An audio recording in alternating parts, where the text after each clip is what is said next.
শুভ সকাল। তো ঘুম থেকে উঠেছি অনেক আগেই। তো সকালবেলা ভেবেছিলাম দৌড়াতে যাবো, কিন্তু শরীরটা খুব খারাপ। তোমরা জানো, আগের ভিডিওতে যারা দেখেছো, আমার পুরো বডি পেইন করছে। তো এইমাত্র জাস্ট পড়তে বসলাম, একটু হাঁটতে গেছিলাম রাস্তায়। তো চলো, আজকে একটা চ্যালেঞ্জ ভিডিও করতে চলেছি, যেখানে আমার টার্গেট থাকবে মিনিমাম একদিনে, মানে আজকে মিনিমাম 6 ঘন্টা বই পড়া। তো চলো, এখন যেহেতু সবে 8টা বাজে, তো চলো 8টা থেকে শুরু করে দিয়ে কতক্ষণ পড়তে পারি, এবং পুরো 24 ঘন্টার মধ্যে আমাকে 6 ঘন্টা, মিনিমাম 6 ঘন্টা বই পড়তেই হবে। ঠিক আছে? তো চলো ভিডিওটা দেখতে থাকো, খুব ইন্টারেস্টিং হতে চলেছে ভিডিওটা। তো বন্ধুরা, আজকের যে আমার কাজগুলো আছে সেটা দেখতে পাচ্ছ। প্রথমে ভূগোল, তারপরে অর্থনীতি, তারপরে ভৌতবিজ্ঞান, তারপরে জিআই, এবং সর্বশেষ যদি সময় পাই তাহলে একটা মক টেস্টও কিন্তু দেব। তো চলো আস্তে আস্তে পড়াগুলো আমি শুরু করি। দিনের শুরুতেই প্রথম সাবজেক্ট ছিল আমার ভূগোল। তো ভূগোলের যে গুরুত্বপূর্ণ সাবজেক্ট, এটা আমার কাছে খুব প্রিয় সাবজেক্ট, আমি খুব মন দিয়ে পড়ি। তো এখানে আমার প্রথম যে ইম্পর্টেন্ট বিষয় ছিল সেগুলো হলো, আমি যেটা আর কি বেশি করে ফলো করেছি সেটা হলো যেসব হ্রদগুলো, যেমন চ্যুতির ফলে সৃষ্টি হ্রদ, বায়ুর কার্যের ফলে সৃষ্টি হ্রদ, এগুলো কিন্তু খুব ইম্পর্টেন্ট। ঠিক আছে? তো এইটা পড়েছিলাম।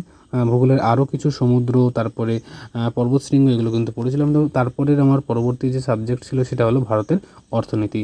তো অর্থনীতিটাও খুব গুরুত্বপূর্ণ। এখানে পঞ্চবার্ষিকী পরিকল্পনা, অর্থাৎ প্রথম দিক থেকেই কিন্তু আমি রিভাইজ দিচ্ছিলাম। তো এটাও হয়ে গেলে পরে, এবং বাকি কিন্তু আমার যে সাবজেক্টগুলো সেগুলো কিন্তু পড়েছিলাম। বন্ধুরা, এখন বাজে 10:30। ঠিক আছে? তো এই মুহূর্তে জাস্ট আমার জিকে পার্টটাও কমপ্লিট করলাম। তো আমি 8টা থেকে শুরু করেছিলাম, এখন বাজে 10:30। তো মোটামুটি 2.5 ঘন্টা কিন্তু আমার পড়া হয়ে গেছে, আর বাকি রয়েছে 3.5 ঘন্টা। তো চলো এটাও আজকে সারাদিনের মধ্যে কমপ্লিট করে ফেলবো।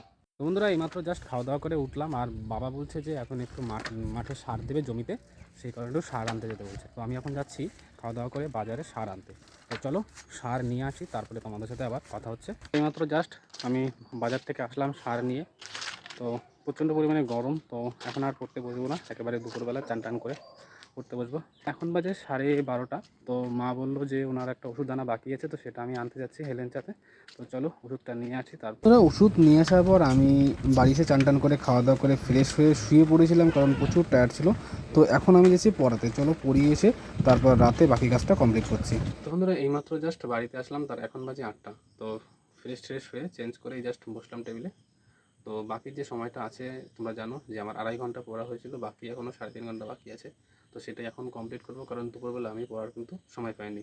ঠিক আছে? আমি জানো, তোমরা দেখেছো ভিডিওতে, আমি ওষুধ আনতে গেছিলাম ডাক্তারের কাছে, আর তারপরে আমার পড়ানো ছিল। তো পড়িয়ে বাড়ি আসে এই জাস্ট বসলাম। তো চলো বাকি সময়টা দেখি কমপ্লিট করতে পারি কি না। আর আজকে এটা প্রথম চ্যালেঞ্জ, জানি না কমপ্লিট হবে কি না। তবে যদি না হয়, তবে সামনের দিন আমি চ্যালেঞ্জটা কমপ্লিট করার চেষ্টা করবো। তো ভিডিওটা সম্পূর্ণ দেখতে থাকো।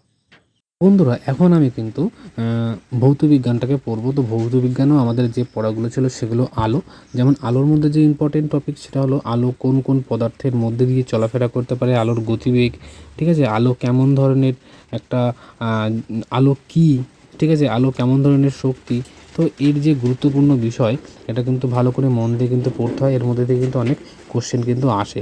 তো যাই হোক, ভৌতবিজ্ঞানটা কিন্তু খুব ইম্পর্টেন্ট, বিশেষ করে রেলের যে পরীক্ষাগুলো হয়, রেলের গ্রুপ ডি, রেলের যত ডিপার্টমেন্টের পরীক্ষা হয় সেখানে কিন্তু রেলের জন্য কিন্তু এই ভৌতবিজ্ঞান, জীবনবিজ্ঞান, মানে তার সায়েন্স গ্রুপটা কিন্তু খুব ইম্পর্টেন্ট। তো বেশিরভাগ ছাত্ররাই কিন্তু এই সায়েন্স গ্রুপটাকে কিন্তু অ্যাভয়েড করে। তো আমি মনে করি যে সায়েন্স গ্রুপটাও কিন্তু এখন পড়া উচিত। আগে যেমন ইতিহাস, ভূগোল থেকে প্রশ্ন আসতো যতটা বেশি করে, এখন কিন্তু ততটা কিন্তু আসে না। এখন কিন্তু সায়েন্স গ্রুপটাকে কিন্তু বেশি ফোকাস করে। এখন বাজে রাত 11টা। তো আর চলছে না, টানা 3 ঘন্টা পড়ার পরে আমার আর শরীর চলছে না। তো খাওয়া দাওয়া করতে হবে, আর সকালবেলা আবার দৌড়াতেও যেতে হবে। তো রাত করবো না, শুয়ে পড়বো। তো আজকের চ্যালেঞ্জটা আমি কমপ্লিট করতে পারলাম না, কারণ আধা ঘন্টা বাকি ছিল। তো আমি যদি দুপুরবেলা পড়তে বসতাম তাহলে হয়তো চ্যালেঞ্জটা কমপ্লিট হয়ে যেত। তো কিছু করার নেই বন্ধুরা, আশা করবো নেক্সট দিন আমি এই চ্যালেঞ্জটা কমপ্লিট করতে পারবো। তো চলো ভিডিওটা শেষ করছি। গুড নাইট, সবাই ভালো থাকবে, সুস্থ থাকবে, আর মন দিয়ে পড়াশোনা করো।